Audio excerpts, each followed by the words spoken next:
I'm Ashton Addison from EventChain for Investment Pitch Media and FinTech News Network. And today on Blockchain Interviews, we have Nathan McDonald, the CEO of Keiretsu Capital. Nathan, welcome to the show. It's a pleasure to have you here today. Yeah, thanks, Ashton. Great to be with you guys. You're very welcome. If you could kick off the interview by giving a little bit of background on yourself in the investment world and how that translates into the Keiretsu Forum Angel Group. Yeah, so I've had a fun career the last 20 years in angel investing. Got involved with it in college, actually doing research on the formation of formal, informal angel groups back in the dot-com craze, 1998, 99, 2000. Graduated from UW in 99 and went to work attending events and networking. And it's been a fascinating arc of my career and being able to research and look at, what's happening with the private investment markets and where angel investing has come over the last 20 years as it's emerged from very much literally investing out of somebody's trunk in the back of their car to now all the different sophisticated ways folks can access deal flow and collaborate on opportunities. So it's been a lot of fun to see the communities grow and be able to connect together and network through events. And now with our current situation, things have really taken a step into the online community where what has traditionally been an offline activity for the most part is now 100% online. So we're interested to see how that impact affects things coming out the other end, and hopefully gives more people an opportunity to participate no matter where they are geographically and, then based on their areas of interest. So it's a fascinating time we're in now. We've been through a couple ups and down cycles along the way, and so we certainly have learned a thing or two. So happy to share some of the things that we've seen work in these situations we've been through before. Great. Thank you, Nathan. And we're definitely moving up and down in these different times. And it seems a lot of these private companies have needed to make a quick pivot based on the COVID situation that's going on, especially ones that are in entertainment or in close interaction. But just to touch a little bit more on the background of Keiretsu Forum, your company and your group has been around for quite a long time. And with the Keiretsu Forum, I believe they've won awards for 3 years in a row, being one of the number one most active VC group. Could you explain a little bit about that and how Keiretsu has maintained being number one? Yeah, it's funny. When we began tracking our investment data back in 2005, it was a little bit of a novelty because nobody really tracked private angel investment information and deals. Everything was focused on the money tree and the VC investing. And it really had been like that up until about 5 years ago. We were finally able to get PitchBook to track the angel data together with the Angel Capital Association, the Halo report. Some of the researchers from the University of Washington and from Willamette University had done some research studies. And so they began to see angel investment groups along the same lines as venture capital investors in terms of their activity level and backing companies. There became a lot more interest in the data itself having some value. So companies began to track it, and groups like Keiretsu began to report our numbers and have them actually represented in the same investment totals that there are for Sequoia and for NEA and for Y Combinator and the other groups. So Keiretsu is a global network, 50 plus chapters, 3,000 members, about 20 years old now. We've always been one of the most active venture investment groups, but just now that they've been tracking the data the last 5 years, we've been the most active venture investor globally for the last three, coming close to a couple hundred deals a year. So it's almost an investment a little more than every other day. It's pretty amazing to see the activity level our members have and backing all kinds of different opportunities, both in North America and then also in Spain. We've been the most active venture group in Spain for a long time, and also in India. Our new chapters there have been growing very strong, and the angel market there is robust. So we're excited for the opportunity to really have a little more of a global expansion. It hasn't been something angel investing has traditionally done across border. So there's certainly still a lot of room to grow, improve, and to create more efficiencies. And Keiretsu is fortunate to have done a lot of research, been on the front end of it, with due diligence, with screening, with syndication, supporting our companies throughout the life cycle of investment, and even 5 years ago launching Keiretsu Capital as a further extension of that. So it's been fun. We've learned a lot, but still a long way to go. Definitely, and that's a great backstory. And I foresee a great opportunity for Keiretsu investors to see deals that they maybe would have missed because of this situation, and now everyone is streaming their pitches worldwide throughout the forum. Although it's internally, investors that traditionally are in the Northwest may be able to see something in Europe or in India that they wouldn't have caught, and it gives them even more opportunity. Mm-hmm. Yeah, that's the idea, but the practicality of that is fairly limited. We've had good success syndicating our North American deals to India, to other places, receiving some level of investment. But still, for U.S. investors to invest internationally, if they haven't done it before, it's a whole nother level of complexity. Mm-hmm. It makes it a challenge. Even if you like the deal, even if it's a small investment, it is a bit of an extra jump to get comfortable with that type of thing. Entrepreneurship always has a lot of risk, and you add in that geographic or a cultural risk, and just trying to understand even the investment documents can be substantially different than what you're used to looking in a different language. So still some room to grow in that, but it is always fascinating to see just the entrepreneurial idea. One of our groups in Toronto, they put together kind of a quick pitch highlight reel of some of the global opportunities that are presenting, some of the things they think are just pretty intriguing, just from a what the technology does and how it might work kind of boy. Mm-hmm. And those are always fun to see the different ideas people are coming up with from around the world, and how we might be able to bring those to work here in our local markets. Definitely. And you mentioned that Keiretsu is investing in almost over 100 different deals per year. What does that look like in terms of which industries has Keiretsu more traditionally focused on? And are you seeing a lot of investment going towards? And are you seeing a pivot because of this COVID situation in the types of investments that you may be more prone to investing to in the future?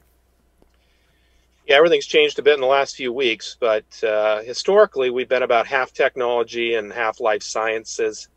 In terms of our technology side of the equation, our private companies. And then we love real estate. So we've done brick and mortar since Randy Williams founded Keiretsu. He retired in real estate in the late 90s and actually founded Keiretsu to help him with his tech investing. And so getting a group of buddies together that had a lot of experience in investing in technology helped him be a better investor and avoid losing money. And so we continue to apply that technique in all these emerging markets, whether it's fintech, blockchain, clean tech, energy, a bit of consumer products, but they can be tough to defend. They can be tough to make money on. So we do like core IP-based opportunities that have intellectual property, have patents, have some kind of competitive advantage in the marketplace, and can be useful, and that angel investors can really get involved with and make a difference for. And obviously they need to be capital efficient. That's always been something for us. The VCs a little less so. They want as much capital into these opportunities as they can. That helps their economics more. But for angels investing our own money and family offices, we really appreciate the capital efficiency.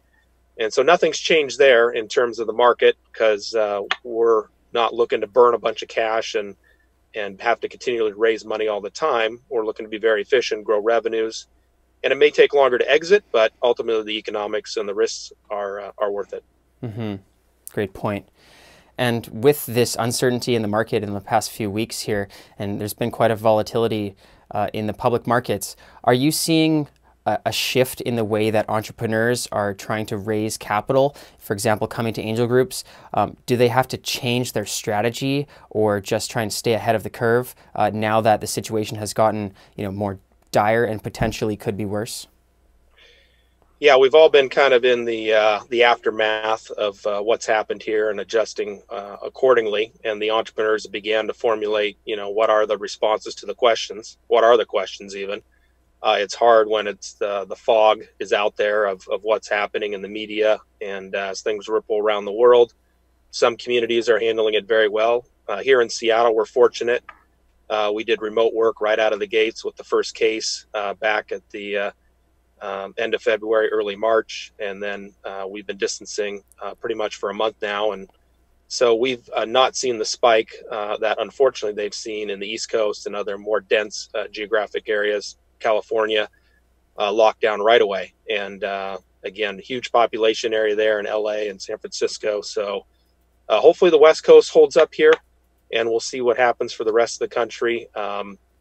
and we're all kind of in a wait and see mode on that. But each company's had to look at their business, their supply chain, their employees, short term take advantage of the government stimulus and the grant programs available, which I think this is the largest cash distribution to individuals and small businesses in the history of the planet. So this will be interesting to see what happens in the next couple weeks. It took them 5 months after Katrina to get the money out, so that's not going to work in this situation without unbelievable damage. So just talked to my banker this morning, and been talking with our portfolio companies the last couple of weeks. The CEOs are on top of it and making adjustments to their burn rate, their strategies accordingly.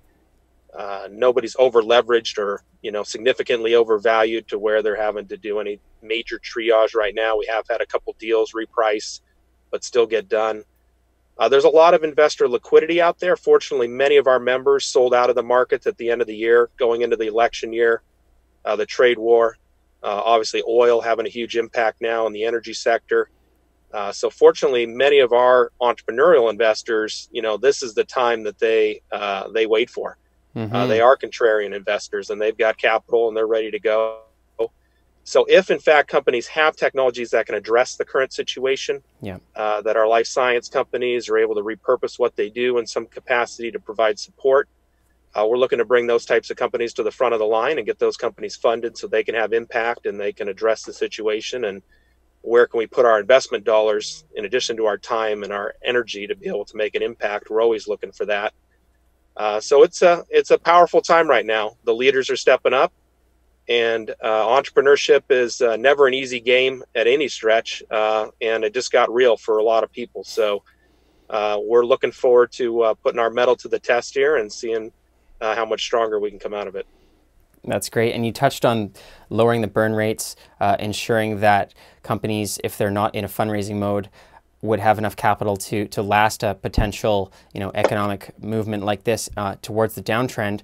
For companies that are either low on their runway or they're in the middle of raising, do you foresee needing to lower the valuation of the company? Maybe it was overvalued because of the market looked like really promising near the end of 2019. And do you have any tips for startups that are raising capital on their valuation in these kinds of times? Yeah, I've restructured probably 6 deals in a couple of weeks and got done with another one too. So it's a challenging time, and the companies need to talk with their existing investors, their advisors, and be able to they've got a good deal that's attractive. Hopefully finish up that fundraising effort as quick as they can, and then hunker down and see where things go. It's not a great time to try and raise a lot of money. So what we've seen companies do is to shorten up their fundraising cycle. In some cases, just finish off what they were doing because they've got money in the bank. It's not a great time to start a new fundraising cycle today, but there are companies that, hey, that's where they're at. So, looking at a 20 to 30% discount off of what they thought they would be at, going back to the last priced round and working off of that as a benchmark. But raising lots of capital today is tough. So we got to do more with less. We got to focus on customers, focus on trying to get to cash flow neutral, and then see where things are in a few months and, go back to the market at that point with a larger investment offering.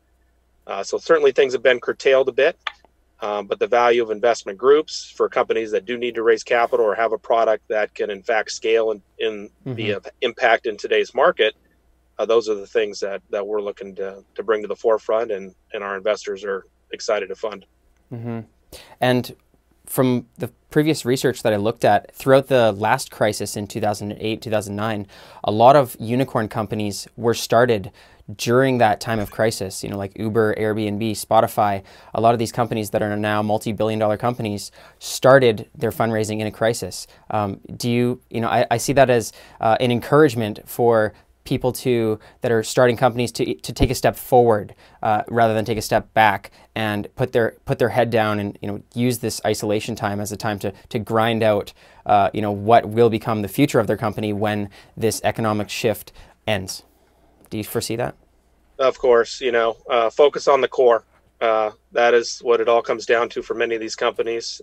Find a real need, create a real solution. And as the great Keith Grinstein used to say back in the dot-com time after the dot bomb, he said, swim between the waves. And that's what entrepreneurs do. You never know when that next wave in the market's going to come. But we certainly know the folks that are not for real are not going to be in the market much longer. So the companies that come out are going to be strong, and they're going to have the wind at their back on the other side of this. That's what the hope that keeps us going here during the tough times. And everyone's really pulled together. So much more interconnectivity amongst our communities that's gone online. So I think unlike past situations that we've gone through with financial corrections, people are able to access resources. I'm on, 5 different listserv groups and WhatsApp groups that are constantly posting positive updates, positive information. I mean, looked on LinkedIn, lots of great articles and content and research. So I think it's a very encouraging time to be an entrepreneur and really, sharpen up what you're doing, how you're doing it, focus and execute. And if you've got a great idea, great opportunity, it'll be rewarded down the road. And so we'll see what happens and see what the next round of unicorns are minted during this time, or how it ends up working out and how long it lasts. But definitely investing, right at the bottom. We'll see if this ends up being a very long economic issue or it ends up being a quick rebound. It'll be interesting to see. But we've had a nice run here the last 10 years, and obviously taking a major hiccup now. But we do feel very strong about our 100+ portfolio companies with Keiretsu Capital the last few years. They're well positioned to continue to grow despite this, and hopefully have very strong exits, which may take a little longer now than they otherwise would have, but hopefully this is a short-term pain for long-term prosperity. Well said. And are you seeing a lot of private companies still applying to Keiretsu Forum right now? And how can other potential startups and private companies learn more about Keiretsu Forum? Yeah, we're fortunate. We originate most of our deal flow internally from within our group, from our successful entrepreneurs. So we'd encourage folks, if you're interested in investing and you've been an entrepreneur and you want to recycle that time and capital, it's a great time to join an angel group like Keiretsu or another local organization. Help these entrepreneurs mentor, give back, help out with due diligence and screening. For entrepreneurs, there's never a shortage of deal flow. Certainly was in the last couple of months, and entrepreneurs are having to reevaluate. There will be a bit of a hiccup in the market while everything kind of reprices itself, and the entrepreneurs regain their confidence in their ability to raise capital. The investors regain their confidence in their wanting to be willing investors, and that's what we saw during the last crash. Is all the investors became unwilling buyers and the entrepreneurs became unwilling sellers. So that became a tough market across the board. The entrepreneurs are certainly still willing to raise money and making adjustments, and the angels still have a lot of liquidity. So we do think things will continue, although at a little slower pace, and it'll be a little tougher to get to the full amount as fast as it was before. But it's a great time. It's never easy to raise money. It's certainly not a great time to start now. So, but if in fact you do have an opportunity that impacts the situation folks are dealing with, we've got one company that has a headset technology that is super high fidelity, originally going after high-end gamer teams. And now they've additionally pivoted to be more of an executive type product for all of us who are stuck at home having to do Zoom meetings all the time and looking for a little bit of a higher quality, better sound quality headset, for instance. So, you look at each company opportunity and say, hey, how can we use the current situation to our advantage to be a demand driver? And I think investors are very interested in those potential opportunities. And also the companies that may well be on sale a little bit, be a little cheaper, need a little short-term bridge capital at a good deal. So it's not real onerous, but companies need a short-term bridge opportunity. Great time to be in the debt market selectively and doing those loans, getting great terms, getting your money back plus equity. So a lot of our investors that have been sitting on a lot of cash are looking for and very happy to help support entrepreneurs in those ways. So I think everyone's got to be a little more pragmatic. You can't raise as much money as you necessarily were able to before. So you got to focus on sales, got to focus on business development and the core parts of the business. But if you believe angels can be supportive of your company and help fund it and grow it, you just got to keep getting after it and try and keep building that cap table of smart money to support you. Very well said, Nathan. Thank you so much. This is all the time they have for the interview, but I will leave the links to Keiretsu Forum in the description box below for the viewers, and let's follow up in the near future. Sounds great. Love to share with you more about some of our portfolio companies and the exciting things they're doing, but appreciate the opportunity to be with us. Thanks, Ashton.